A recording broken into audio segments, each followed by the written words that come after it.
Hi എല്ലാവർക്കും നമസ്കാരം. ഇന്ന് നമുക്ക് ചൂട് സമയത്ത് കുടിക്കാൻ പറ്റിയ ഒരു സർബത്ത് ഉണ്ടാക്കി നോക്കിയാലോ. അതിനായിട്ട് ഞാനിവിടെ കുറച്ച് ഫ്രൂട്ട്സ് എടുത്തിട്ടുണ്ട്.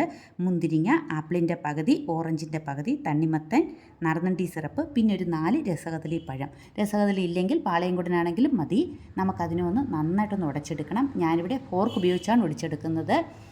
മിക്സിയിൽ അടിച്ചു കഴിഞ്ഞാൽ അത് നന്നായിട്ട് അരഞ്ഞു പോവും. നമുക്കതിൻ്റെ ആവശ്യമില്ല. നന്നായിട്ടൊന്ന് ഉടച്ചെടുക്കാം. ഇപ്പം നമ്മുടെ പഴമെല്ലാം നന്നായിട്ട് ഉടഞ്ഞിട്ടുണ്ട്. ഇനി ഇതിലേക്ക് നമുക്ക് ഫ്രൂട്ട്സും കൂടെ ചേർത്ത് കൊടുക്കാം. നന്നായിട്ടൊന്ന് മിക്സ് ചെയ്യണം.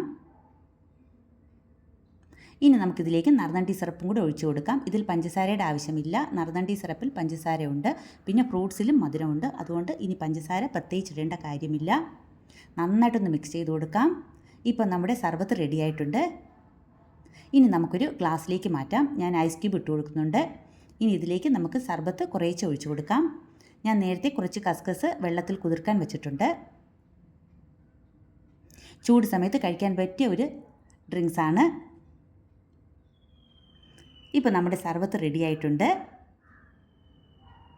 ഇതിഷ്ടമായാൽ എല്ലാവരും ലൈക്ക് ചെയ്യണം, ഷെയർ ചെയ്യണം, സബ്സ്ക്രൈബ് ചെയ്യണം. താങ്ക്